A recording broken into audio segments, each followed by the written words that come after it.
Ask unanimous consent to revise and extend my remarks. Mr. Speaker, I am grateful for the gentleman from Michigan's allotment of time, and I rise in strong support of the three trade agreements before us today, the Colombia Agreement, Panama, as well as South Korea. And let me explain why.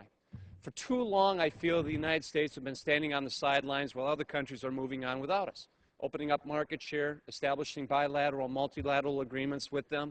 In the specific case of Colombia, because of our inability to be able to come together and pass a trade agreement, in the last year alone, we've lost close to 50% market share with agricultural products that we'd normally be exporting into the Colombia market. Being from the state of Wisconsin, obviously the agriculture sector is immensely important, and the longer we delay in passing these measures, the more we're going to be precluded from the market.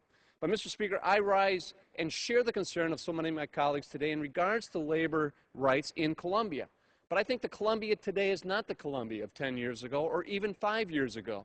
And much to the credit of the ranking member on Ways and Means, Mr. Levin, who worked tirelessly to make sure that we had a labor action plan to work with Colombia to improve labor rights and protections.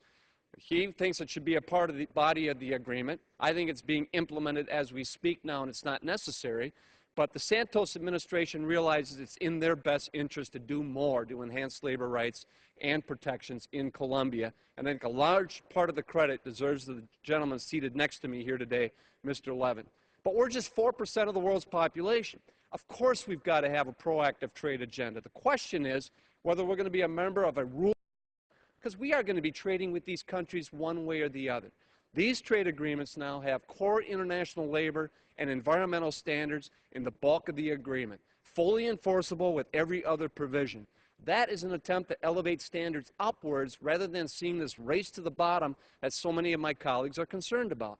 And that's the question I think that's before us today, involving Colombia, Panama, and the larger market, South Korea, is whether we're going to move forward on trade agreements that have been much improved with the current administration, having inherited from the last, or whether we'll continue to move forward without any rules, with those countries having virtual unlimited access to ours and our inability to reciprocate. I would encourage my colleagues to support all three trade agreements. I yield back.